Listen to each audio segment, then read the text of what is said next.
our E3 impressions. Live from Twitch.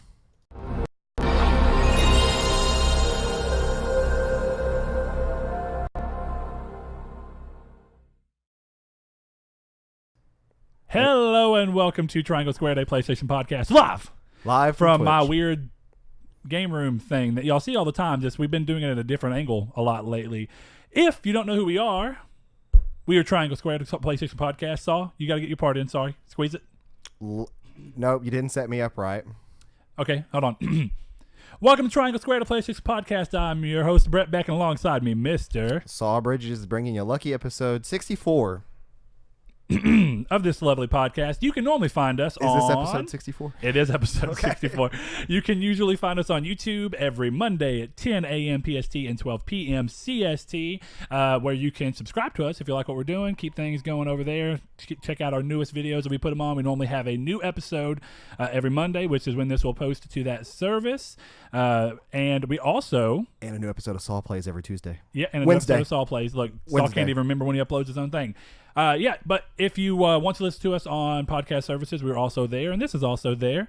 And here lately, we've been doing a little bit more of this Twitch mess, so we are trying to get better at, talking about when we're going to go live and figuring out exactly how that works. But streaming is a little complicated. That's what we've learned. It is easier than your mind anticipates, though.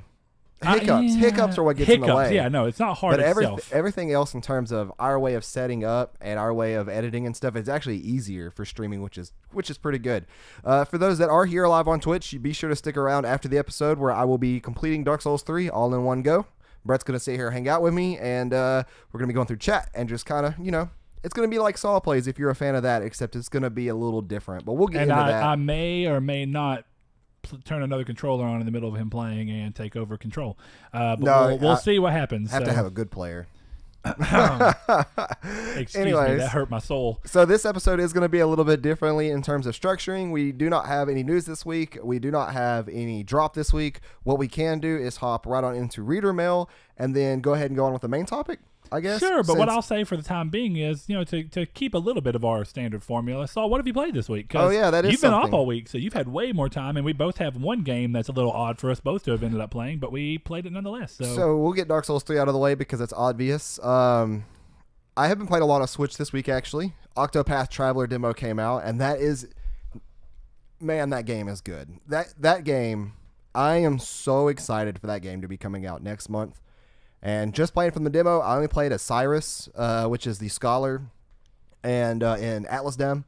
And there is 8 choosable characters in the demo. You only have 3 hours, so I am curious to see if you can delete the demo, install it again, and play for another 3 hours as different characters. Or if it remembers your if it remembers my login stuff or my time played. So I'm curious about that. If anybody knows anything about that, let me know in the chat. But other than Octopath, I picked up Hollow Knight. I've been playing Hollow Knight a lot. I think I'm about halfway done, I think. It's kind of hard to grasp your progression in that game. Is it as good as it looks? No, it is. Okay, it looks so good. That's another one of the sad it's not on Vita things. Yes, that game is absolutely amazing. But let's see, Hollow Knight and Octopath on Switch, Dark Souls 3 on PS4. I picked up For Honor when it was on sale for $20. I really wish Sony had a refund thing because it's just not my jam. Oh well. Could have spent that $20 on something else, but I'm quite all right with it, I guess. But we've also, with the help of one of our friends in Discord, he's right here in our Twitch chat. His name is Blake. We've been playing Sea of Thieves. Really fun experience. Yeah, exactly, man. It kills me real quick. Sean mentioned that it's a shame it's not on Vita. That's like a huge thing to me because I feel like looking at that game, I cannot conceivably see any reason that it can't be on Vita outside of just choosing against it, which is fine. I mean, it is took forever to come to Switch from when they announced it, too. Yeah, which that's is crazy. true, too, because that game's been announced for a long time. So it just now coming over. Maybe it shows that development on the game in general is just kind of going rough, and I'm sure it's a very small team, so it happens. But yeah, we've been playing Sea of Thieves, and I have to say, what me and Saul both did, since we have gaming PCs that are very capable, we got into the Xbox Game Pass thing that they did for $1 for a month is what I chose to do. I did the Saul 14-day opted free the 14-day free trial, which both would have been fine. And we played Sea of Thieves with Blake. Shout out, buddy. And I gotta say, I've only played it once. I didn't get to play yesterday due to a really long work day, but it was extremely fun. And I'll say, there's been a lot of talk from everybody on it, but I gotta say, my own interpretation is that it's a fine game. There's really nothing wrong with it. I can see a sense of lack of content. And I do think that it's not a good $60 game, which I also understood that argument when it came to the most comparable game that I know, which is No Man's Sky. So I think I see that. It looks like it'd be a great $40 game at most. And I think maybe even a $30 game. But of course, you really don't see those types of games being full releases from first-party studios very often. So I think $40 would have been a much better sweet spot. But it is fun, and considering that they're continuing to update it, it seems like they did the kind of thing that you're seeing more often with these types of games, which is releasing it stable and with everything working, but not quite as the product you originally intended to be able to release. And I mean, I think that that's fine. They don't really, the things that they are talking about adding just seems like things that are like, why wouldn't you put that at the beginning? And I'm sure that was probably a plan. Yeah. But it was like, we've got to get this out. Yeah. That game, I said it in Discord, that game does a fantastic job of not playing alongside friends, but playing with friends, something Destiny really lacks in.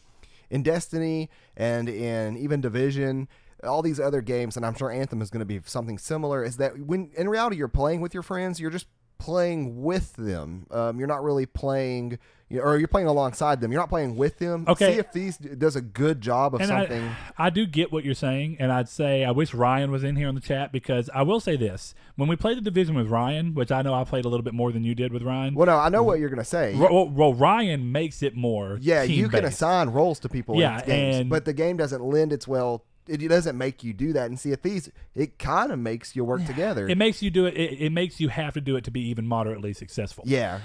So I agree. And it's cool. And it's an interesting way to pull things off. And there's actually like, we're each going to take a role on, Yeah. Very teamwork heavy. It was fun. I was up in the crow's nest keeping a lookout for, rocks and other ships. And then, pretty much Blake and Brett were taking turns driving and kind of just scouting out things and manning the sails. And then they send me a picture like 2 hours later in Discord, and there's like a halfway sinking ship, and I just see Brett's name underwater, and then I see Blake sitting on top just chilling. And it's like, you're not doing nothing.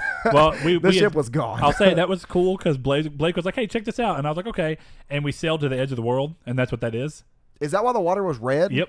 I want to do that tonight. It's really cool. That. That was after me and Blake actually had managed to run through and actually get some skulls and find a shipwreck and cool stuff. Oh yeah. And I see it being fun for a little while, but I think it's a game that lends itself extremely well due to the lack of progression. And this is the one thing I say is smart about it, is that the game works to where you can play it for as long as you want to, and since there's not a traditional progression system, you can bounce out at any time you want to. Yep. And then when they update it, you can come back without feeling like you're behind everybody, which is a problem in Destiny. Well, but at the same time, Destiny lends itself to you playing it for longer periods because there's a progression system. Right. So I think it's a balance, but it is smart to keep people coming back, because while I played Destiny 2 for a good chunk when it first came out, I am actually kind of dreading going back to it because I know it's going to be a lot of catching up to do. And Sean pointed out in chat, he said some Destiny raids you need proper teamwork, but that's about it. And that is true, especially the King's Fall raid and the the most recent one. Yeah, I was gonna say I can't. Yeah, what it's called. I can't remember what the raid is called. Yeah, the Leviathan raid. The Leviathan. There you go. You definitely need teamwork in them. I will say though that is something that takes a lot of work and such just to be able to do with friends. Where this one you're pretty much out of the gate,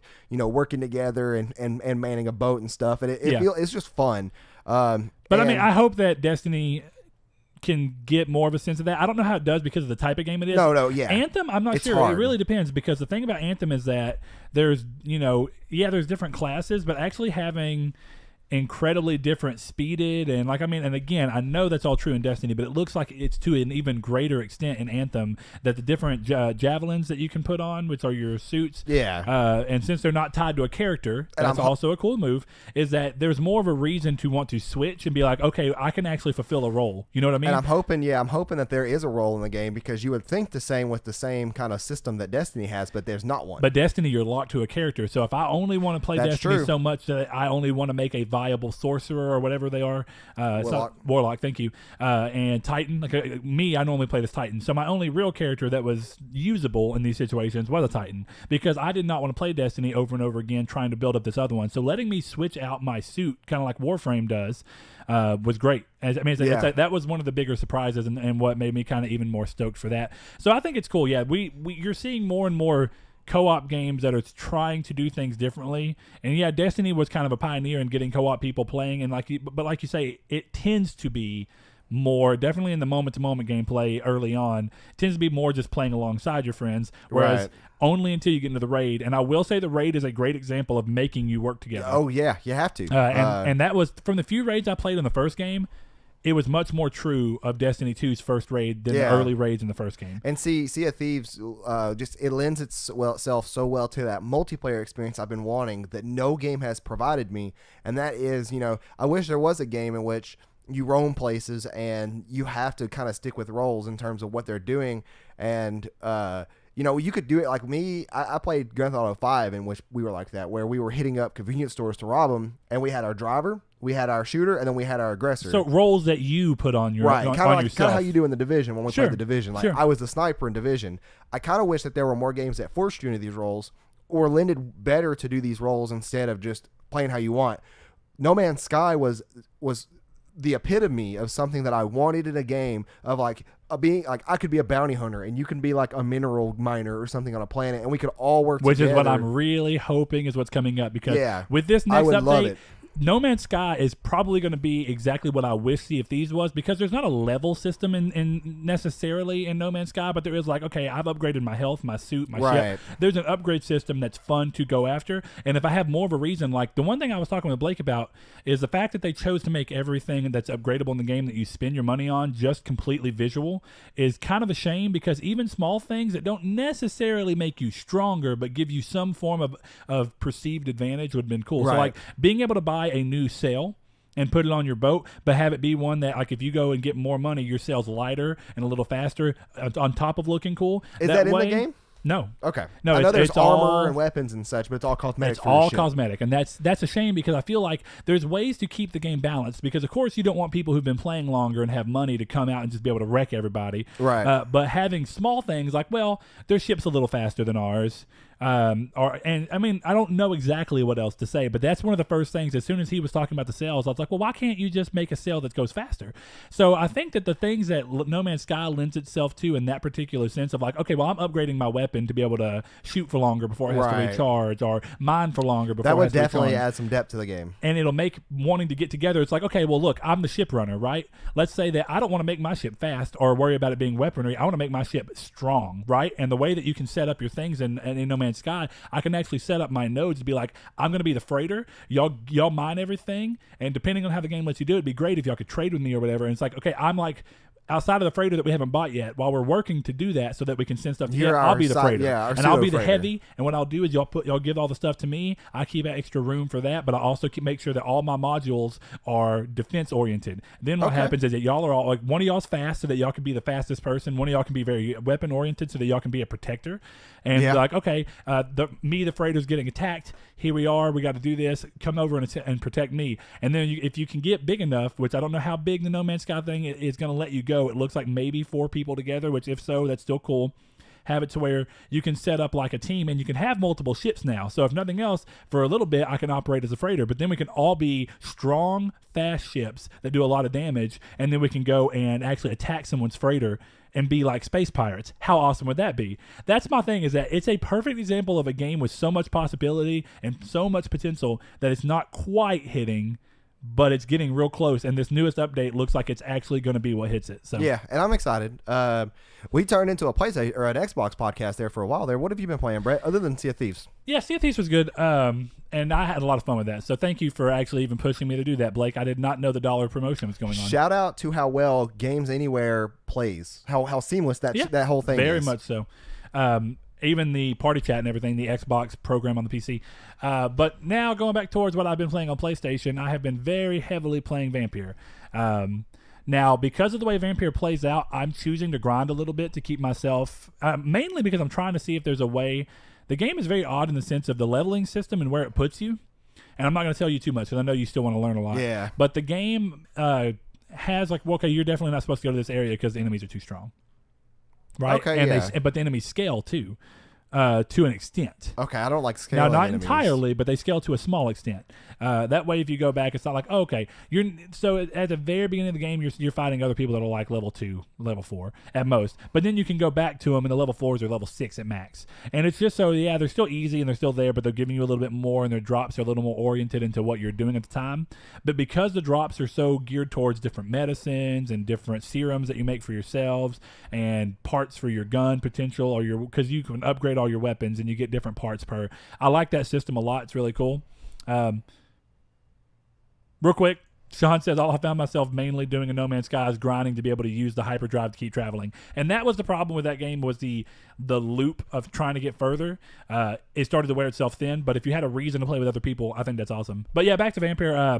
The game is really good. It still continues to show a little bit of its AA leanings, but I think it's a really great game, and it makes me think that by the time I'm done with it, I'm going to be really even more excited for Twin Mirror. So that's kind of where I'm at. I didn't get to play a whole lot else this week because we were keeping busy with streaming stuff, and Grandpa's health kind of took a dive. So I've been kind of all over the place and not doing a whole lot. Even when I got home yesterday, I just laid down and watched Parks and Rec for like an hour before crashing. So I don't know. It's pretty fun in that sense. But Saul, since there's no drop, do you just want to hop into reader mail? Yeah.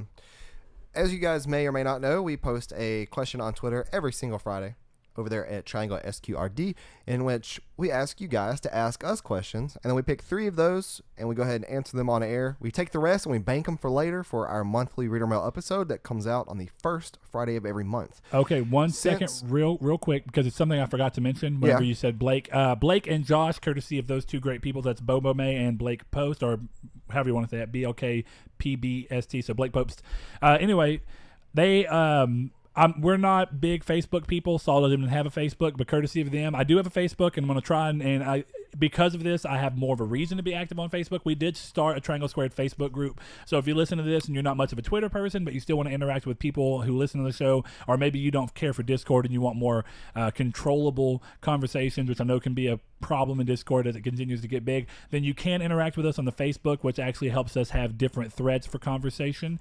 And that is just Triangle Squared, a PlayStation podcast. You can find our group, and if you ever need anything, you can ask me. I am I'm a mod for it, or really, I guess, the creator. And then you can also reach out to Blake or Josh, either of them, if you need any help as that continues to grow. We'll see how that goes, but it's just a cool new thing to announce. But Saul, go ahead and hop into the reader mail. Sorry for interrupting you. No problem. Okay, so we did take 3 questions from our reader mail questions, and we banked one that was Richard's. He asked us what game franchises you think would make a good card game. I want to go on that in the reader mail because that's a really, really good question. That's a great question. And I have an idea that is somewhat of a lengthy response. And since we're sticking with 3, we'll start with Josh. Okay, I want to real quick, and I'm sorry to interrupt you again. Dylan mentions that the video and audio are super scuffed. Is anybody else experiencing any kind of things? Because this is only our second time doing a live episode in this complete sense. So if anybody else is having any audio or visual problems, please let me know. But otherwise, we're just going to keep trucking on. So go ahead, Saul. Sure thing. We have Josh with the first question. With all the excitement of games such as Resident Evil 2 and Pokemon Let's Go, where do you guys stand when it comes to remakes? Should they stay in the past where they are beloved, and that way we can move forward with new games, or do we continue with nostalgia trips? I'm all for remakes. Remakes, remasters, ports, all that stuff is cool. Until Sony gets a pseudo answer to backwards compatibility, I think that's the only way we have to go right now for us main PlayStation users. So I don't mind them one bit, especially with having all the Kingdom Hearts games in one spot, having all the Dark Souls games in one spot. So it works out really, really well. Having all the Devil May Cry games in one spot, it's fine for me.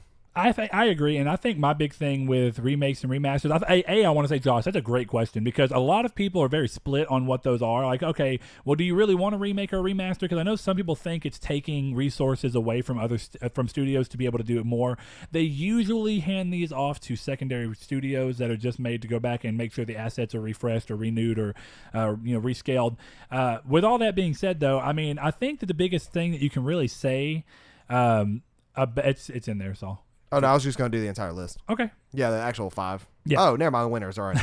Oh, gotcha. Anyway, I think that there's something to be said about it because here's the thing. I know a lot of people, like actually speaking of Sean, who's in the party, or in the chat today, he was mentioning that he picked up the Kingdom Hearts collection outside of 2.8. So he's got 1.5, 2.5 collection, which lets him play Birth by Sleep, Chain of Memories, 1 and 2 again. So he played 1 and 2, but he never played the other one. So the great thing is he can refresh himself on 1 and 2 while also playing new games he's never played before because they came on other systems. So I think that there's a huge argument in favor of remasters because they really do let people who did not either have the console or the ability or money or whatever it was to go play them again, or go back and play them, so they can play them now, or you can play them again if it's been so long that you just want to re-experience them. Because I want to say, I love Crash Bandicoot, and I played the hell out of the Crash Bandicoot games, but playing them with that new set of coat, or new coat of fresh paint, whatever you want to say about it, as well as it being a little more fluid even, and being, heavily things graphics. I couldn't play them on PS4 currently anyway. I had to go back to my PS3,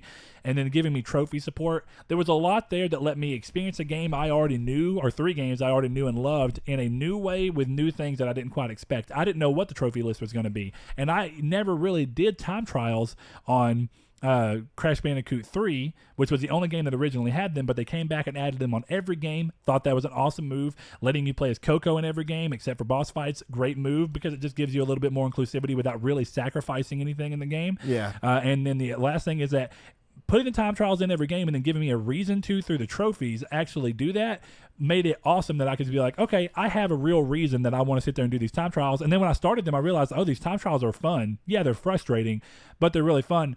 But then I think the last thing could be said that a lot of games will come out and they'll end up getting weird cult followings, like the original Nier is a great example. And I think the biggest upside that could come from something like a remaster of that, or even a remake of that, is that the original, while being a lovely game that I really do love that game, I think that giving people the ability to play it for the first time or again without some of the performance problems that the original one had is a big thing to say, and I think that the same would be true of Drakengard 3. Drakengard 3 ran even more rough than Nier, and really could stand to run on modern hardware with some real support added into it being optimized. So I think that there's that argument because there's a lot of games that come out as remasters that just run so much better than their original. So it's a little bit of everything. Dark Souls 1. Yeah, and that's why I say Pokemon is a very interesting thing because Pokemon have been doing remakes forever, starting with Fire Red back on Game Boy Advance. So it's a great way to get to add things that you've been doing while also keeping things somewhat original so that people can love the experience originally, but in a fresh way.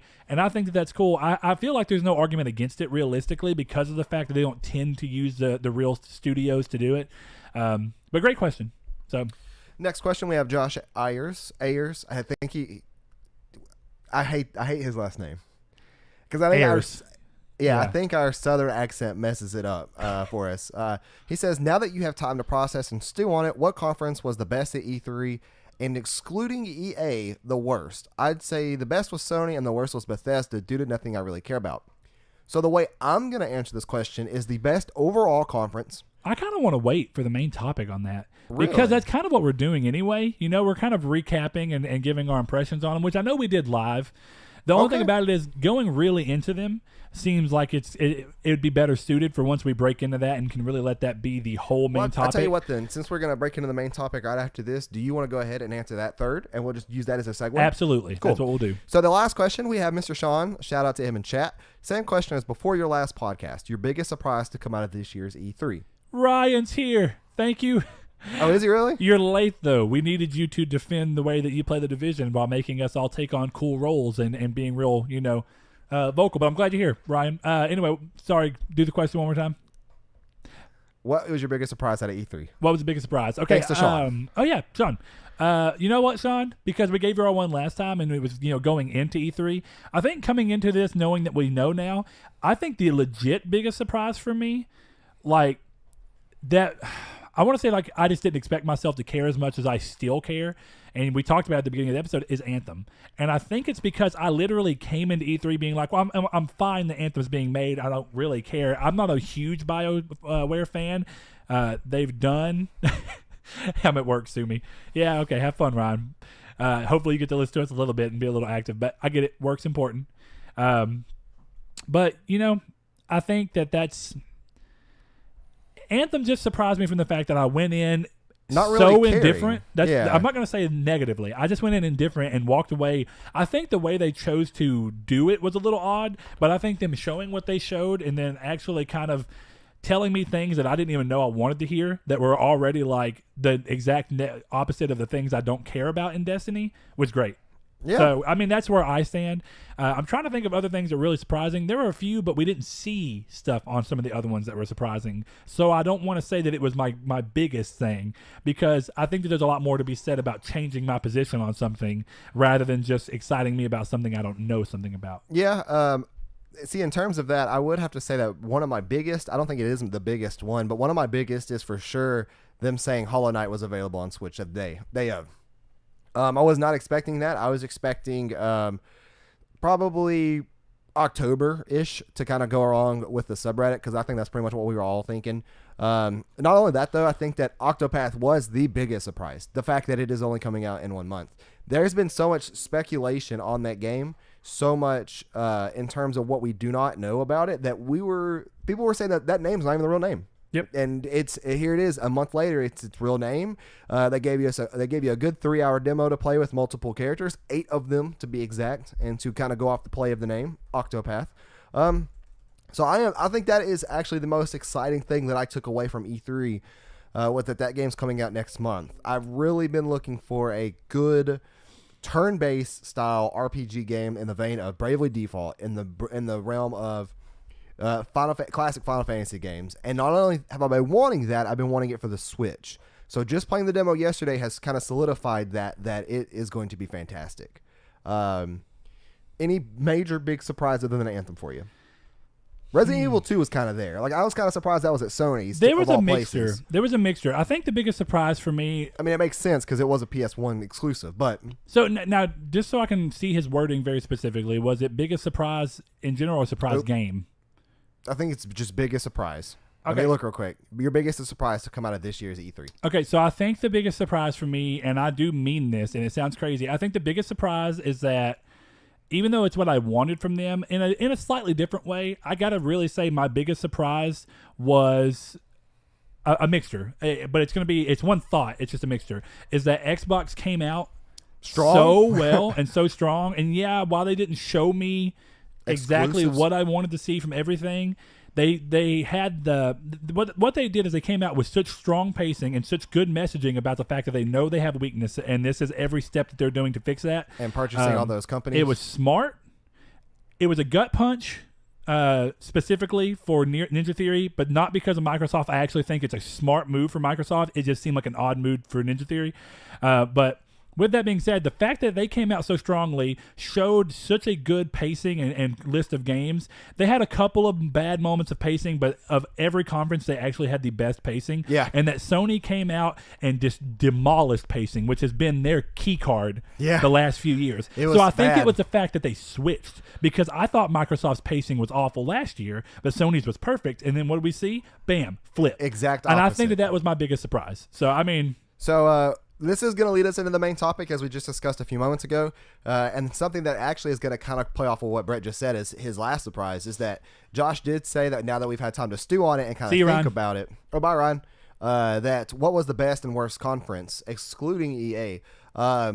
It's weird that you say excluding EA, because that's not the worst conference to me. That's actually not even the second But I wonder, worst. is he excluding EA because they were the only one that wasn't technically considered in the schedule? They're not considered E3. It's just EA Play. It's their completely own event. Because like Squares, right? Squares was pre-recorded, but they still considered it an E3 showcase. Yeah. So I don't know. I will say this. Why? Because I have slight disagreements potentially, but I want to see. You said EA wasn't the worst, so who was? No. Because I will say this: Nintendo was the worst. I did not watch Nintendo. I was at work. Couldn't. It's been busy. It's a tie between Nintendo and Square for being the worst for me. The reason I say that, they had the most exciting news come out. Nintendo absolutely killed the pacing in when they went to Smash Brothers. When they went to Smash Brothers, that was it. There was way nothing too long else. on it. There was nothing else after Smash Brothers. It was like 30 minutes of Smash Brothers, and they unveiled some cool things, like all the characters from every game ever coming into the game, and people are speculating that means every map. Dude, that's massive. That's going to be that's 65 characters, I think. 66 if you include that Ridley was announced. My real quick thing about that is that I feel like the last game already had problems making sure that everything was balanced once they started adding in DLC characters. Well, how the hell are you going to balance 65 people? Knowing how intense the competitive scene in Smash Brothers is, and that the fact that they announced things that they were changing mechanic-wise, they know that they can't mess that up. So it's not necessarily come in terms of any kind of balancing issues per se. I think it's going to come down to the mechanic changes for competitive users, because the balancing issues have never really been a huge problem in the competitive community. Hey, we just got our Twitch affiliate email. Looky there. So thank you guys. Yeah, thank everybody for tuning in. We just got our affiliate invitation. But Square was the other one. What was that game called? Silent Guy or Silent Man or The Quiet Man. Quiet Man. I did not care about that much. They confirmed that you can play that in one sitting, which means that I think it'll be cheap. I think it'll be highly experimental. But here's where it comes down to, right? And this is something to say about E3 as a whole. To kind of answer the best and worst thing, and one thing I'm curious about real quick, Saul, did you say that Bethesda wasn't great? Because Blake says Saul's wrong, Bethesda was amazing. Did you say anything about Bethesda? I don't think I said anything about Bethesda. You said Nintendo and Square. Okay, I was making sure. Unless, hold on. Blake, point it out. Where did I say that? Unless I may have confused them with Ubisoft, because I was saying Ubisoft was pretty weak. Now, I know that Blake was real excited for Ubisoft, but I've heard very mixed things, and I've not watched Ubisoft or Nintendo. It's not bad. Those were the two I did not get to watch. It's not bad at all. The Beyond Good and Evil 2 thing was interesting. The new Trials thing was kind of cool, kind of cringy at the same time with a guy. But it was not a bad show. It was just not great. I thought you said Sony was... Oh, no. Because Sony was not my favorite. Hold on. Now, I think that was... I think that was Josh. Is he the one that says Bethesda was the worst? Yo, yeah. I was reading. There we go. I was reading the question out, Blake. There we are. Yeah. Sony was best and worst. Yeah, Bethesda. No. Yeah, Bethesda was not worst. But now hold on. Let's real quick paint that for. I want to be fair. Josh has constantly come out and said, and I don't mean this in a bad way, it's an obviously biased statement, because he's somebody who he was somebody who was looking for Bethesda to show him a reason as to why he should come back, and he didn't feel like he got that. So I get it. Oh no, I understand completely. I just want to say that there's a small bit of bias in there. So yeah, if you are wasn't a great conference at all, but they showed some of my favorite games. Exactly with Nintendo. Was not a good conference at all for Nintendo, but I love the games that it did show me. Just to be clear, Ubisoft, you didn't say that out loud. So Ubisoft was, not a great conference at all, but they showed him his favorite game. So okay, gotcha. But yeah, so the strongest, without a doubt, in my experience, was Microsoft. They had the best pacing. They showed off the best amount of multiplats. They showed off the amount of multiplats that I cared about, like Sekiro, Devil May Cry. Those two games right there to be announced at a Microsoft E3. If you were at GameStop a week ago and you told me that Microsoft was going to have Devil May Cry 3 and Shadows Die, or Devil May Cry 5, yeah, and Shadows Die Twice at their conference, I would have called you a liar, because I would not have believed you at all.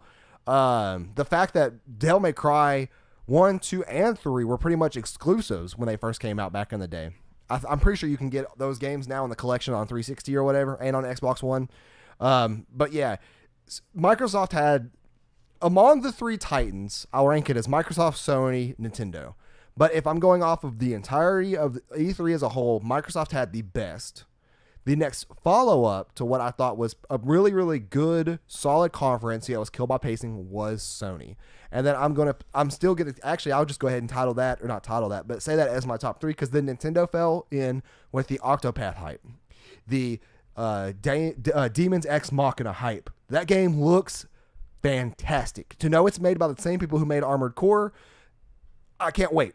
A mech game on Switch is going to be great. So hold on, is that the From mech game?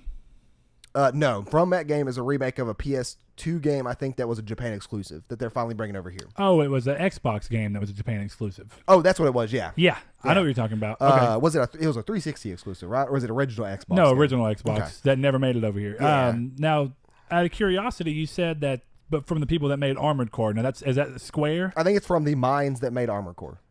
Like from the people, not from the company. Because I'm trying to remember, Armored Core is the From franchise, correct? No, it is, yeah. Okay, I'm just and it could just be teams. Let me double check that there. So was it a Nintendo first party, or was it what? Now that I can't remember. You're especially from in terms of first parties and stuff, with the way this E3 has worked, my brain is fried in terms of who is who right now. Now I will say this: from the Armored Core lead developer Kenshiro Tsukuda. Okay. Tsukuda. So yeah, and it's something that's been said a few times by a few different people in the Discord and just in general. I mean, it's an obvious thought is that Sony had the benefit of being at everybody's conference. You know, not purposely. It's not like they did it, but Sony was at every conference because they are dominating in such a way right now that they're getting exclusives. They were getting exclusives during the Square. One, we saw A Quiet Man is console exclusive, or The Quiet Man is console exclusive between PC and PS4. And you saw a couple of games they were talking about. So what was I'm trying to even remember. I don't have the list down in front of me, but they got a number of console exclusives. I think right now we know that Dragon Quest XI is console exclusive. Right, and that was at Square. And that was with Square. And that's now, maybe that's here because I do want to say that I looked the other day and saw that in Japan it is coming to Switch. And I don't know if there's a reason for that. That's kind of cool. It may be for publishing things. I don't really know because I don't think I saw Sony's name on the publishing rights. And I could be wrong. But my point being is that at every conference you saw a number of third-party exclusives, even if they were just console exclusives, coming to PlayStation. You saw PlayStation heavily, obviously, with the amount of games that they showed. The majority of Microsoft's conference was inadvertently PlayStation games because of the heavy nature of the third party. We did see a couple of console exclusives for them as well, or at least console launch exclusives. I don't think I saw anything that was a full-on console exclusive. We know that Horizon. Horizon. Well, what I mean is like a third-party console. But you are right. Okay. Yeah, that's a console, but that's a first-party. Gotcha. Technically. I didn't hear you clarify. Well, it's definitely first-party now because they bought the studio that makes it. Yeah. But so before it would have been a second-party. But with that being said, you saw that, but Sony really did a great job with that. And yeah, Session was one of the games. That's what I was getting to a second ago. That's a launch exclusive for Microsoft. I think that there was something about some kind of PUBG launch exclusive for them. Microsoft did well. They just had the problem of playing second fiddle from the number of games that are going to hit them in the same way they're going to hit PlayStation. And that doesn't mean anything, and they still had a fantastic conference. And I think that they're doing everything they needed to do to get going. The only misstep, and I've said this a couple of times, even during the event, the only misstep to me was talking about the next Xbox already. That seemed like such an odd step because in the grand scheme of things... Well, the time they gave that isn't that big of a deal. No. The fact that it was just a quick 2-3 second sentence, if you were going to do it, only way to do it. Now, but talking about it all, I mean literally talking about it at all, considering that the X has not even been out for a solid year, right? Well, I think that's always come to expect too, right? Everybody knows. I just feel like it's one of those things where everybody knows it's in development at this point. Everybody knows there's R&D working on it. Well, no, sure, but talking about it means that you're ready to start saying something about it, which makes it seem like it's sooner rather than later. Maybe it's not. I think we all know it is. But sooner, I do think that there's a couple things. I thought that they made a mistake, and now this is going back a couple of E3s. I thought they made a mistake when they even did that huge, big Scorpio thing. That they had all these developers say some really vague things about Scorpio, and then wait over an entire year to release the Scorpio still. You see? I think that was the first mention of it too. That was a huge mistake. No, they talked about it beforehand. No, I'm talking about E3. Oh, sure. It was the first E3 conference, but I still think that there's the way they chose to go about it was just weirdly done in comparison to the way that Sony was like, well, we're not going to talk about nothing. We're going to have an event for it, and we're going to release our Pro or our mid-gen refresh. Oh, no, not that. I'm not going back in comparison to the Scorpio, saying that, hey, I'm going to do my mid-gen refresh. We're going to talk about it and release it in a matter of months. Yeah, it seemed way smarter. Now, of course, the One X benefited for being way stronger. I disagree because the way they announced the Pro was very stale it was almost in that sense of like, we're not even excited for this because this is basically a business conference. Now, I could see that a little bit, but I didn't really feel any stronger about the way that they announced the X, to be honest with you. All it was, hey, here's the console, and it's a monster. And that's why that was it. That's why I think they're learning in every terms game. of It's a what monster. they're doing. Because they're like, everybody knows that both the PS5 and the Xbox, whatever it's going to be, has fully playable dev kits at this point. There is, without a doubt, we already know that, what is that game called? Space Fly game. Starbound. No. What is it? Spacebound? Which one? Bethesda. Oh, Starfield. We all know that that's a next-gen game. We all know that Elder Scrolls 6 is a next-gen game. So we know that these people are making these games, which means that they have a playable dev kit of some kind at this point. And, you know, what I think, though, is that the way that they just subtly said, we are working on the next big thing. And who's Twitch Z? Play some sweet songs with that controller. I don't know. Do not tempt me. I will hook this up to Clone Hero right now and play Through the Fire and Flames. But yeah, so I thought it was not. I didn't think I was indifferent about it. Like they very subtly, very quickly said that that's what we're working on, and that they left it at that. It was no big announcement. It was just Phil Spencer talking. Casually. It wasn't the. And so if I even want to say mistake, I don't want to say mistake. Just a misstep.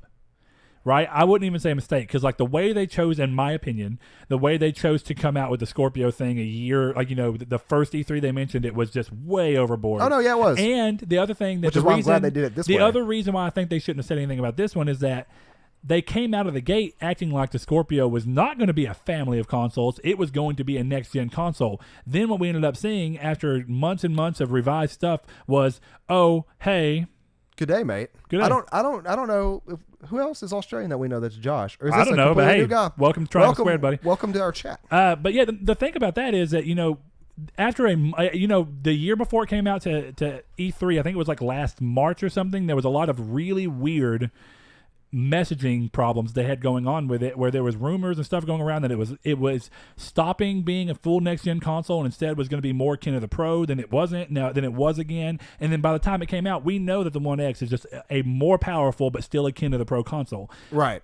So and then we also know that they didn't completely deliver on the full 4K console. So there's something to be said about that as well. Yeah, that's true. And even Blake is saying in our chat, with Xbox being a family of consoles now, they will in the future all play the same games. It makes sense. I really hope that they will with the next console iteration. And now, but he also is saying, I mean, family of consoles, meaning they're all compatible, not that one isn't next gen. I agree. And I think that the nature of what they're doing does technically mean that one isn't next gen, because with a family of consoles, the generational line has to disappear, because now you're doing forward and backward compatibility.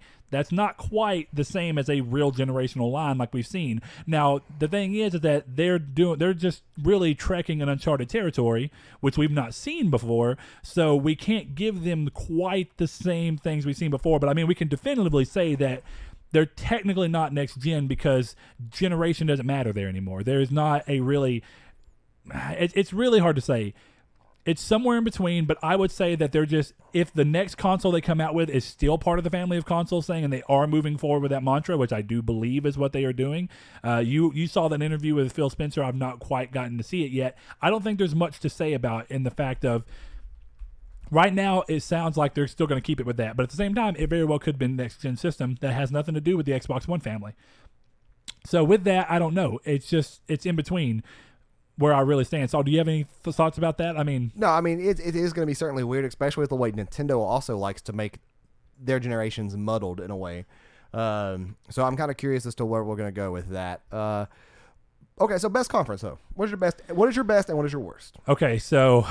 I basically have said it, but from a pure conference standpoint, and I mean this from a mixture of being excited about the games, being such great pacing, talking about stuff that people obviously want to hear and not getting in your own way too terribly much, I think Microsoft had the best conference. Now, from a full-on games I'm most excited to play conference, outside of the staggeringly bad pacing that they set very early on and then finally found footing with, just to really screw up at the end with the quickly cutting off of the Resident Evil 2 remake was the last thing they showed, and it was just gone. Yeah, it was just gone. It was a terrible way to end. There was no outro. There was no Sean Layton coming out thanking everybody. It was just all of a sudden we're at the post show. So that's what it comes down to. Like, see, Xbox came out with a traditional ending, but then it was that one more thing in a clever way, and it was right? the best way. Now, Cyberpunk. So with that being said, I think that Sony showed the games that I really wanted to see, which was Ghost of Tsushima. I wanted gameplay from Ghost of Tsushima so badly. And seeing it, oh my God, was it beautiful. Oh, it was. The fact that so many people were like, there's no way this is a PS4 game goes to show that the PS4 can still surprise us. And now we shouldn't be surprised by that because we keep getting more and more games that just really are going crazy over the board with, oh my God, I can't believe it looks that good. Detroit's a weird example because it's not a traditional game in the same sense, so it's probably afforded a lot more resources towards its visuals. But with that being said, the fact that those games all look that good was great. Death Stranding showed enough. I still want to say, what did I say going into E3? If we come to Death Stranding and Death Stranding still doesn't give me a date, I think it was wrong for it to be there. I still stand by that. I think that they have, again, they're showing it too much. And the fact that we don't have a date and we didn't see legitimate 100% gameplay outside of, cinematic pans across in-engine footage. Right. Was a mistake to me, and I mean mistake, not misstep. It was a mistake. Yeah. I don't think it should have been there. That is not a deep dive. They did not go into anything about the game, so that would have made it a deep dive. They did. Not really. Now afterwards, we know maybe, but I'm talking about during your the name conference. Is Sam Bridges, and this is all from the trailer. Okay. You know that there's a company named, and you know you had a family, and you know that this girl may have something to do with your family. We know there's this other girl that we don't know much about. My point being is that showing actual gameplay would have been enough for me to be considered a deep dive. All it did was come out of this with even more questions that still don't tell me much about what the game is. What did I leave with? Thinking that the game may not even be very combat heavy. And then what's funny is in the interview afterwards, he made it sound like it can be, but it can't be. So I think the game is more geared towards surviving. Yeah, I think Kojima's being very Kojima-esque on purpose. And I really want to know who this is because this is actually funny. I'm totally going to read this. Hold on.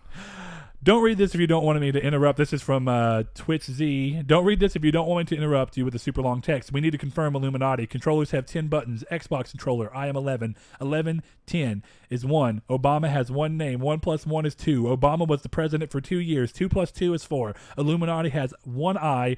4 is 1 is 3. No, 4 minus 1 is 4 minus 1 is 3. Sorry. Illuminati has 3 corners. Illuminati confirmed. I want you to know that, yes, you have actually just broke the spell, and you know that all games related to media is actually part of the Illuminati. And even though we aren't traditional media, we are actually the spearhead of the Illuminati, and you figured us out. And Death Stranding is PT. Death Stranding is PT, and the Order 1887 has already been shown. We just don't know it. Oh, well, you just got to shave your head then at that point. You got to shave your head. So I'm not worried about it. Nick put in the little Illuminati emote. Hey, Nick. What's up, buddy? Okay, so we got that kind of out of the way. We asked everybody throughout the community to give us their top 5 so we can make a cumulative score. And out of all these games, I have to say, first of all, it's a huge list. It is a very huge list. I am shocked at the amount of people who did not say Octopath Traveler, meaning 0. I am very sad. I am shocked at the amount of people that said Far Cry 76. Definitely considering the people that I know are in our community. Far Cry? 76? Fallout 76, my bad. I'm crazy a little bit. Illuminati confirmed. The topic, good sir, is E3 impressions. That's what we were going over. Who we thought did best, who we thought did worse, where missteps happened, where great things happened. And I definitely want to hear more of you guys' stuff. So we're actually, if you guys want to hit the chat with your things that you thought were best and worst and what game most surprised you, if you'll get that going, we're going to go through real quick the community top 5 from E3, which is something we reached out and asked our Discord and asked our Twitter. And if you've not joined our Twitter yet and you want to be a part of that, then go over to our Twitter at Triangle SQRD, where you can find that and other posts and stuff that we do, where we also post our new episodes that come out every Monday. But Saul, we asked everybody in the community to give us their top 5, and this actually came from a suggestion from Mr. Steve Bitto. Thank you, good sir. And what we've done is we have a comprehensive list of the games that everybody thought was the best. And what we've decided to do as a community top 5 is do the count of the 5 that were listed the most and how many times. Now, the thing is, humongous list. With that list being said, and if you want to go ahead and give your 5 now, we'll shout out a few of those. But the current community top 5 went off the games that were listed the most.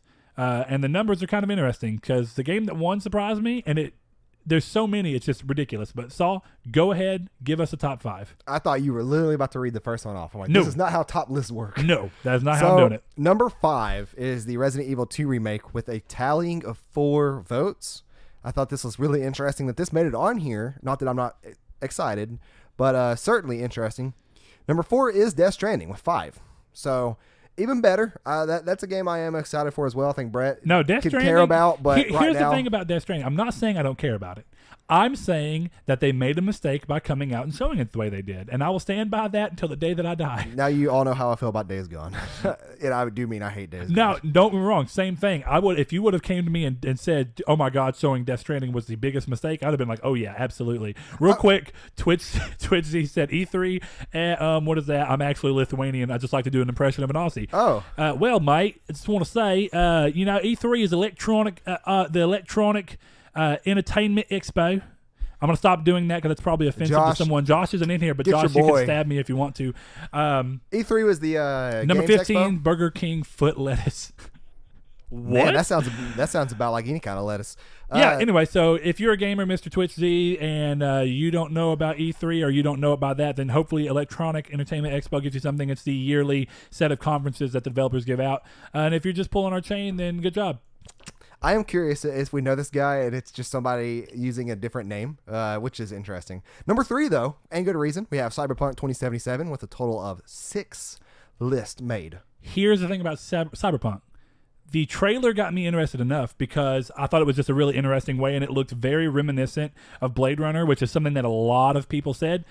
Great thing to be compared to. That vaporwave aesthetics. It was really cool looking, but I think what got me most hyped for Cyberpunk was actually the stuff they started talking about after that, telling me that it's in first person, telling me that I can make my own character, which at first, I'm not normally a make your own character person, but I'm giving them the leeway on this because not only do you make the way your character looks, you determine your character's background. Now, which is cool. Which I know that there has to be a limit of the number of backgrounds that are preset into the game. Oh, I'm sure there is, yeah. By letting me choose it, then you can give me a narrative that I know, that I'm attached to, that I can understand, that the game can see, and then change depending on the narrative I've set. So I know that one of the things was that Sean was worried about it, and he was saying that he didn't want to make your own character, and I agree. I've always been one to say that actual characters are always better because of the fact that they tend to come in such a way that Geralt was such a great character because you knew his history. Now, some of it you learned throughout the game, but some of it made sense, with the things you saw about him and felt about him. It's a lot harder to do that, and it's something that Bethesda tried to do with Fallout 4, and I thought fell pretty flat, personally. No, Twitch, that's not a cringy name. I've heard worse. But thank you for tuning in, though. We hope you enjoy. I am curious, though. It has gotten a lot of backlash about being first person. I love that for this. I cannot wait to play it at all. So I'm going to play a lot of it, I think.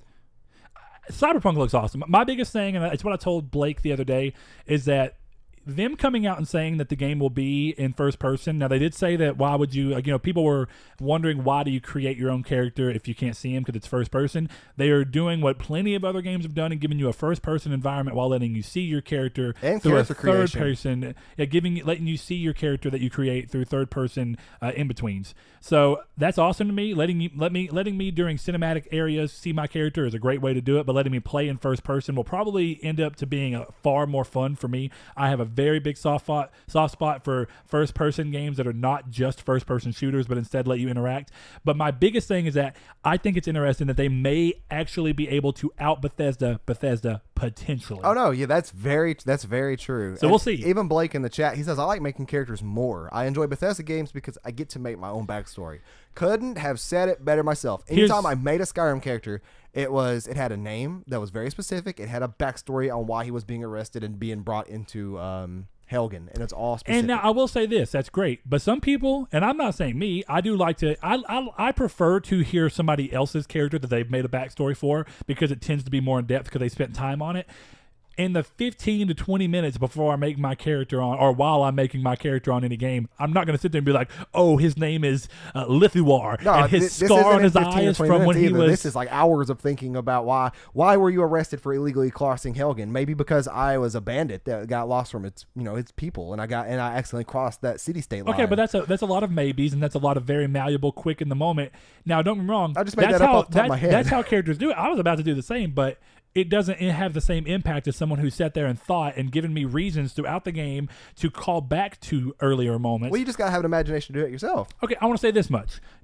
and this is a really important thing in my opinion. Do you think, and I know that some people stand, The Last of Us is a game that's very all over the place. Do you think The Last of Us would have been as good as if you made your character? No, but do you think Skyrim is good if you didn't make your character? Not necessarily. I don't know. See, that's what I mean. I'll say. In these kind of open world games, but I will say this: The Witcher 3 had a better story than Skyrim, and that's probably realistically because it's a different type of game. Well, because they had pre-made characters that were very important, and Geralt had a history with these people. Your character doesn't have a history with any of these people. I will say ever. that in terms of long-standing RPG mechanics, if you go into a game and build a game around the person creating their character, in terms of the stats, the character creation, and all that stuff, Brett doesn't understand imagination. Imagination. I've seen SpongeBob, and I know imagination, but not everyone wants to go through.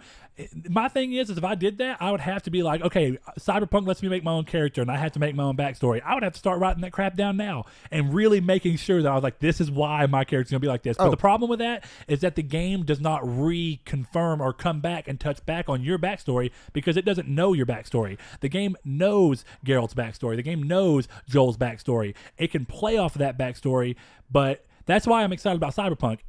Me being able to choose a backstory that it can somehow reference throughout the game is awesome. Yeah. Games where you do not have that ability, the game cannot play off of your established backstory that you've given it because the game has no access to that information. It's a game of strengths and weaknesses in different areas, and I understand that it's fun for so many reasons, but I think that I prefer more games where you have a character because I tend to care more about the character and his interactions with the other characters because there's a history more often than not.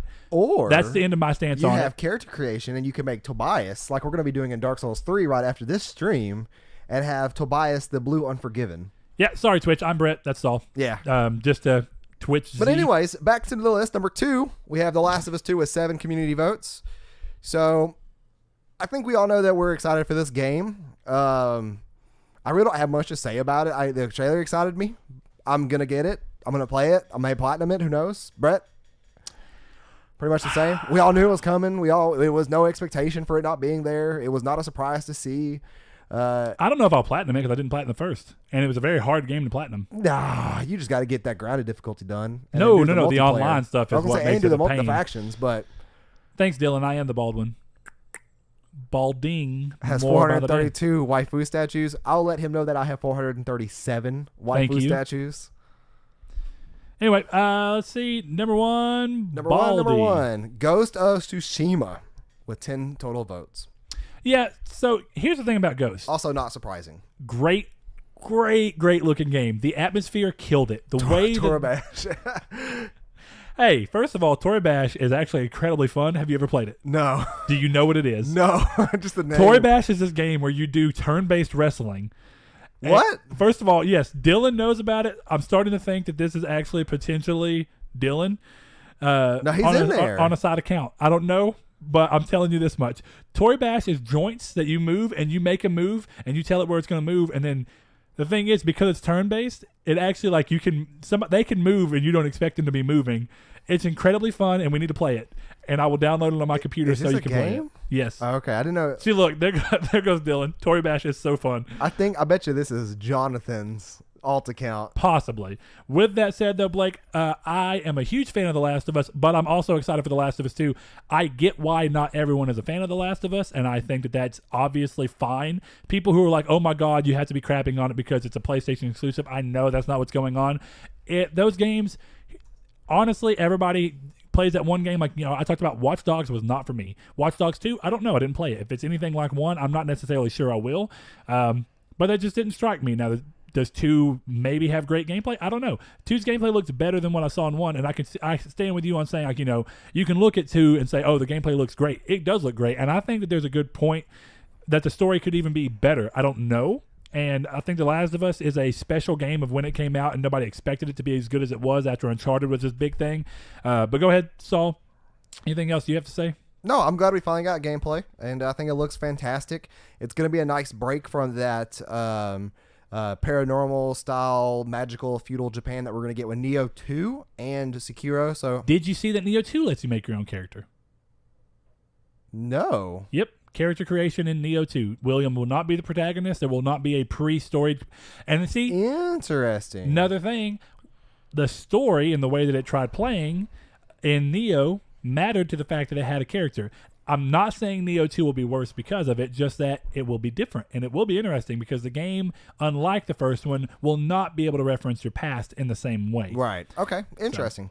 So that has been the community top 5. Let's go ahead and move on to our top 5. Brett, what are your top 5? First of all, I did not know you could customize your character in Tory Bash. Good to know. But yeah, Tory Bash is free. I didn't know that. And we will get it. Thanks, Dylan, for that information. I did not know it's free. Yes, Twitchy, the topic is games. Video games, that's what we're talking about. So let's see. My top 5. Okay, so from delivering on what I was wanting to see majorly, and I do think that maybe they showed a bit, and I was at first standing in the stance of, well, don't show too much because let some stuff be sacred, but also I was so excited that I couldn't keep myself from doing anything. Kingdom Hearts 3 is my most. And I'm going to do, I know that you did the community in backwards order. I'm going to do mine in the opposite order. I was going to say, how dare you? Yeah. So with that being said, Kingdom Hearts is number 1. And that's just because I know what I'm getting into, and I know that it showed me the things that I wanted to see. Here it's funny. We went from talking the same day about the fact that I did not care about the Pirates of the Caribbean world in 2, and then it was okay, but it was just a throwaway world and probably one of the worst worlds done. Just for them to come out and show me a much better, much greater looking Pirates of the Caribbean world that actually had everything that I thought the first one should have needed. What did I say in the car about Pirates of the Caribbean? It was too small, too short. The areas were not expanded on, so it just felt like you were going through a husk. The art style it was bland and ugly because it was trying to be realistic on a console that really couldn't pull it off. Instead, what did we see with this new one? Realistic with a tone of a lot of atmosphere. So you're getting a weird take, and because it can be more realistic anyway, it looks better. But my biggest thing is, in the first game, you did not get Sora in a really cool pirate costume. In this one, you get Bloodborne Sora, and I loved it. It looks so good.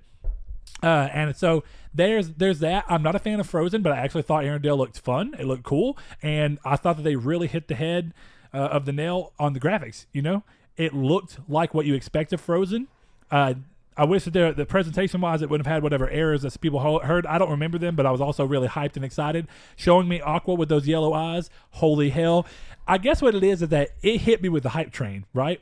Right. That's what it was. It was super exciting to see that last moment. I was already at the station, sitting there, thumb up, trying to hitchhike, and then what happened?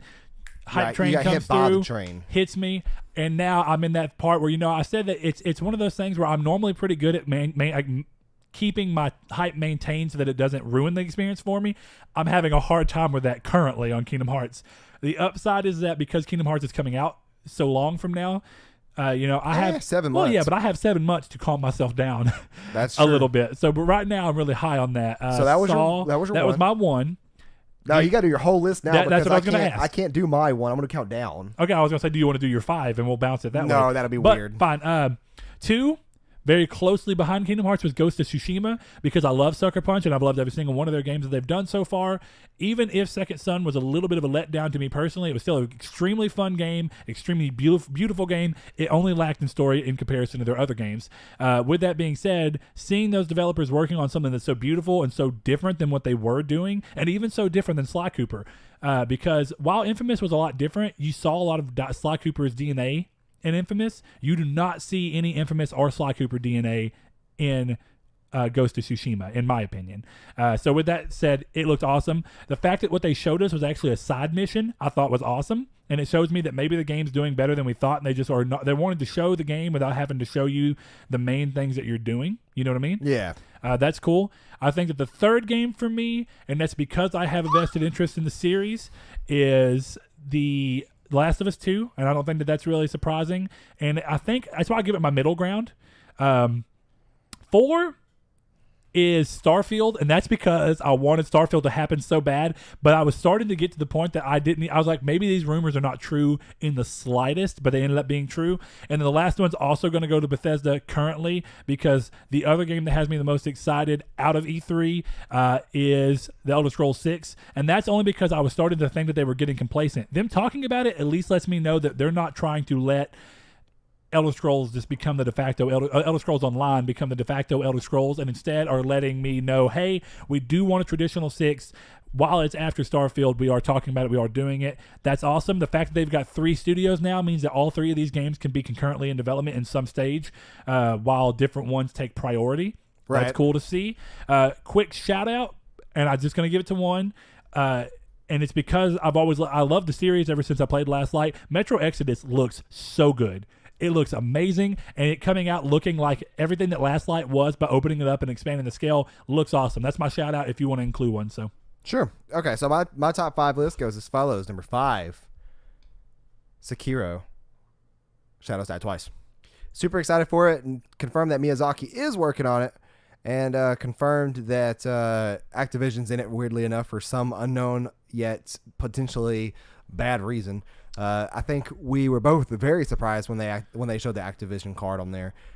Out of left field, don't know why, don't know where it came from, but interesting to say the least. Odd choice of publisher, and I don't know if it was Activision reaching out to them or them reaching out to Activision. I feel like it was probably Activision reaching out to them off of the Souls success, because we already knew that Bandai Namco had the Soul stuff, so they were like, well, this is a new thing. Couple of interesting things. Did you see where they talked about the fact that it is not going to have traditional RPG elements? Instead, it's going to have it's just going to be like an action game that has some differences in weapons, but it's going to be more along the style of like a Devil May Cry.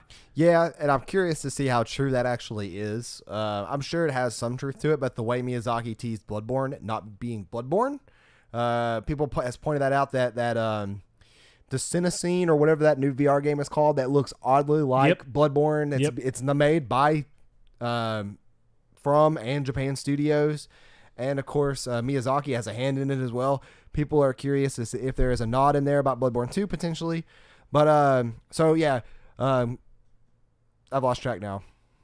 I mean, that Sekiro was 5, right? So yeah, okay. Number real 4, quick though.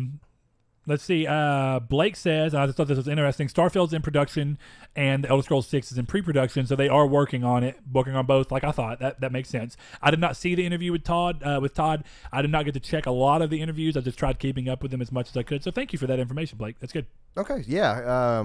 I know it is in pre-production for Elder Scrolls 6. That's why these 2 games will not make my list at all, because these are games that I know I'm going to get and come out. There's also some games that aren't on my list that I'm going to explain why here in a moment, but number 4 is Ghost of Tsushima, just because like I said earlier, it's going to be a really cool break to go to a samurai field, feudal Japan, and be able to do kind of everything that you can in Neo and in what Sekiro is doing, but without any of that supernatural element to it. So that's dang, Ron, cool how often do you get smoke breaks, bud?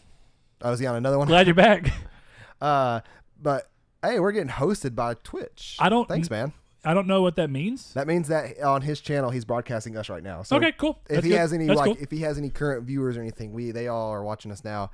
My long written thing got ignored. Oh, he's talking about that multiplayer game. I'm sorry, Robocraft. That he said is kind of fun, and he does say, "I like such games as Rainbow Six." Now is that Rainbow Six Siege? If this is Jonathan or not. I have no followers. Oh, well, maybe one of our guys will come help you out with that. But yeah, so Ghost being number 4. Number 3 is Anthem. I'm excited for Anthem. I'm excited to get my hands on Anthem. Rainbow Six Siege. He did confirm. Okay. But yeah, so let's see here. We'll go back down from the list again real quick, just for my mental state. We have Sekiro, Ghost, and I don't know what's wrong with my brain right now. Sekiro, Ghost, Anthem. And Anthem. Number 2, being showed off at Microsoft as well, of all the conferences to have it showed off at Halo Infinite. Like, I'm not so much excited as curious as to why it's Infinite and not 6. Okay. And see, at first, because I didn't quite say it in the thing, I thought maybe it wasn't 343 working on it, but they have confirmed and it's that it is a brand new engine. And did you see, and this is something that Blake pointed out, so thanks to him, Naughty Dog's senior artist, a senior environment artist left and joined 343. I did not see that. Yeah. So that is interesting. So new engine, new visuals. I'm excited for what it is. But yeah, I do need new coffee or more coffee. But yeah, so number 2, or was that number 2? That was number 2. Number 1, Octopath Traveler.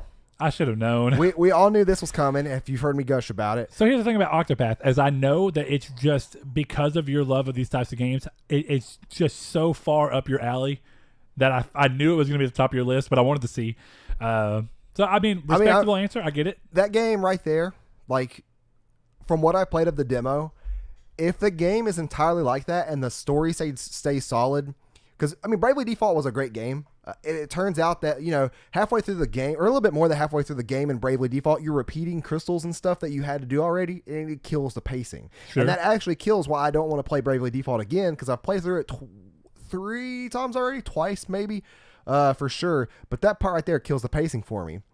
But if this game doesn't do anything like that, and if all 8 characters are as good as Cyrus that I've played now, and the entirety of the game doesn't dwell on and on and on, and has great pacing, and I'm interacting with all these characters, I am confident to say that this game can be my very top 3 game of the years of this year. So Twitch Z says, I like how Saul is that long hair guy, long beard hair, and Brett's a short haired guy. Yeah. I don't normally wear my hair like this, so this is don't stroke his ego. Too late, Dylan. But yeah, so like I don't wear my hair like this often, but I've been lazy with it, and you know it doesn't look bad like Dude, this. You're on vacation. Be lazy. You know what I mean? 2 more days left of vacation, today and tomorrow, so I'm gonna be lazy. But yeah, my top 5 right there. Octopath. My brain, man, is just like completely messed up right now for whatever reason. But we have Octopath, we have Halo Infinite, we have Anthem, we have Ghost of Tsushima, and then we have Sekiro. Okay. I think that list actually makes perfect sense for you. I don't think mine was that surprising either. No, yeah. I think that. Do you have a shout out since I did give one to Metro? Is there any other game that you just kind of want to? I mean, I did not put Last of Us 2 on the list is because I know that game's going to be fantastic. Yeah. I know it's going to be good. I know it's going to play well. I know it's going to be a quality game. So I'm not excited for it, if that makes sense. Like, I know when the game comes out, like a week before, I'm going to be looking forward to it and excited to play it. But I already know the package that I'm going to get delivered, basically. So I'm not exactly excited for it right now. They did not confirm a release date for that game, did they? No, they did not. That's what I thought. Twitch, yeah, it's 3 o'clock here. And did you see, Dylan? The hair's getting in the way of your brain waves. Maybe that's it, you know? Maybe that is it. But yeah, Twitch, it is 3 o'clock here. Dylan lives in our town. So yeah, I mean, so shout out to Last of Us 2. I'm going to play the game. I'm going to love it. So I know that. No reason to be on a list. It's more of these games that I'm more curious and excited about at the same time that I want to get my hands on real bad is what my list was kind of catered towards. So there is that. 11 o'clock. Wow. Late over there, man. Yeah. That is late. I love the first Halo 3s or the first 3 Halos a lot, Blake. Yeah, Halo 2, best campaign of the entire series other than 4. I know that's a controversial statement to make. First of all, I'm going to back you up. We all know that I am a 4 fan. I thought Halo 4 was amazing. The campaign was great. The last of it, the last like hour was pretty weak. But the last hour of all the Halo games are weak. Every single one of them. I agree with that. Yeah. The first one. The first time you experience Halo 1 and you're getting off the Halo ring and you're on the Warthog and you have to make it to wherever you're going. I can't remember. I played that game probably 150 times by now. I go to sleep at like 12, so midnight every night. I get you. I'm hoping tonight. So you got time. Yeah. I'm hoping tonight that you, I say you, I'm talking to Brett more. But we're gonna stay and play Sea of Thieves tonight with Blake. That'd be fun. I think so. I still need to play some Vampire, but I'm gonna do that in between some stuff. So yeah, we'll stay up and play some as long as Blake is good. I don't know if he's off tonight. I can't remember. Blake, confirm if you are off. But I think that's kind of it for this episode, right? Do we have anything else we want to go over? You know, I don't think so. This has been E3 has been a really crazily exciting week. Oh, see you around. E3 has been a crazy exciting week. Now, there's been other stuff that's made my week not exciting. It was my birthday week. Birthday kind of man, but Sony ended up coming in and mostly saving it. Though. Hey, I guess the event's he's off tonight, so that means we can play for a while. You know, I got to say, I think that everybody's E3 this year. I don't feel like there was one that I watched. Now, I will say again, no Ubisoft, no Nintendo that I watched. Everybody's was good, and to the point that I did not leave any of those people going, it was just objectively bad. EA was the weakest to me, and the only reason being is that while I understand that Square's was not incredibly strong, they did show a couple of games that I'm like, oh, Babylon's Fall looks awesome. I want to see more about it. Don't get me wrong. Yes. But it looks awesome. And the biggest thing to me is that they did not have pacing problems because it was all pre-recorded. And it was over. The same. It was over very quickly. They did not spend too much time on any one thing. They go, hey, here's our games. Bam, bam, bam, bam. Now, I will agree. Blaze said this, and I understand it, and I agree that the statement is very true. Is that it's just a game that could. I mean, it's just the problem with it is that it could have been any day. Nothing about it just screamed E3. You know what I mean? Well, yeah, and I will give a shout out to Callin because I have been following Callin Moriarty's videos for his E3 stuff, and he made a really good point about it's. I mean, I guess there are people who are going to go every year that enjoy it, but at this point, for a majority of people, to have a actual live conference in this day and age is also weird. Okay, hold up. I agree. First of all, I'm sorry, but Blake brings up a good point. Where's Rage 2? So finish your thought. Not on my list at all. I'm going to talk. It's not on my list. Excited. It's not on my list, but I want to talk about it. So you want to finish on your statement? No, yeah, I think that Callin hit the nail on the head when he said that these conferences don't have to be live. They don't need audiences. They can kind of just do what they do. It does make it fun live, and it does make it fun for hosts when done right. It does. Like every year for Sony up until this one in the past almost decade has been great. This one had me had that feeling of this should have just been pre-recorded. Like, I left there not having fun.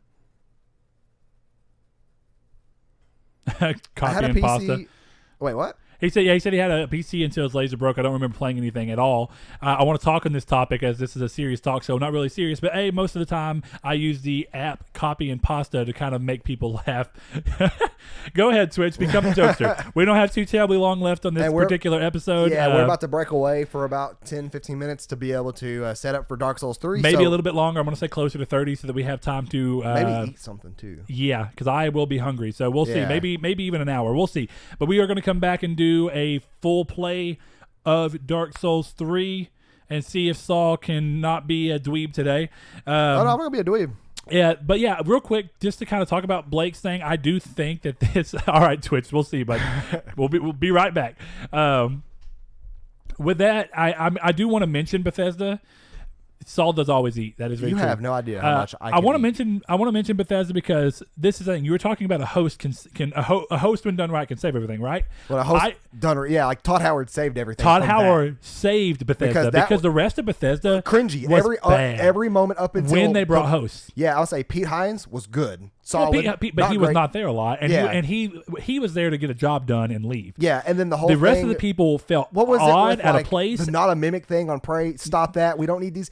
This is what kills pacing is when you try to be funny with these stupid jokes. I will say this: Todd Howard. I mean, not Todd. Todd Howard. Not Todd Howard. The Pete Hines could have saved that moment by coming out after that with bloodied and stuff. With his mimic thing, like with the note in his hand and then threw it to the ground. That would have been awesome. Yeah. That would have been a great way to save that poorly.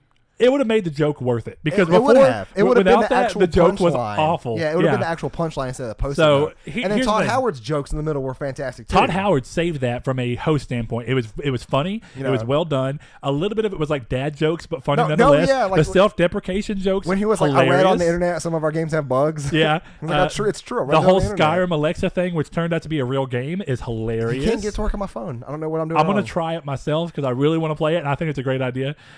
Soul the Spiteful. But I will say this: I thought I thought their whole thing was really well done. If you take out the bad pacing in between, I didn't care for a lot of the game's DLC, but that's because of me and I didn't play them before. But I understand the moments and I understand why they did it. Right. But here's the biggest thing: Rage 2, in terms of why it surprised me. I'm not gonna say surprised. That seems like a weird word. As soon as I found out that it was not going to be, or at first I found it wasn't going to be ID Tech or Id Tech, whatever you want to call them. I was like, okay, this worries me because the original, if nothing else, had decent shooting, right? But it was just poorly optimized, and you couldn't end up playing it. But what I want to say is that when I first found out it was Avalanche, I wasn't instantly like, oh, God, this is going to be so good because Mad Max was a fine game. But what I want from Rage is the shooting from Doom that we saw in an open world setting, and that's exactly what we're getting because Avalanche are working alongside id Tech, and that's awesome. That's all I needed to see to make me excited for the game, and I'm so happy because of it. Yeah, I agree.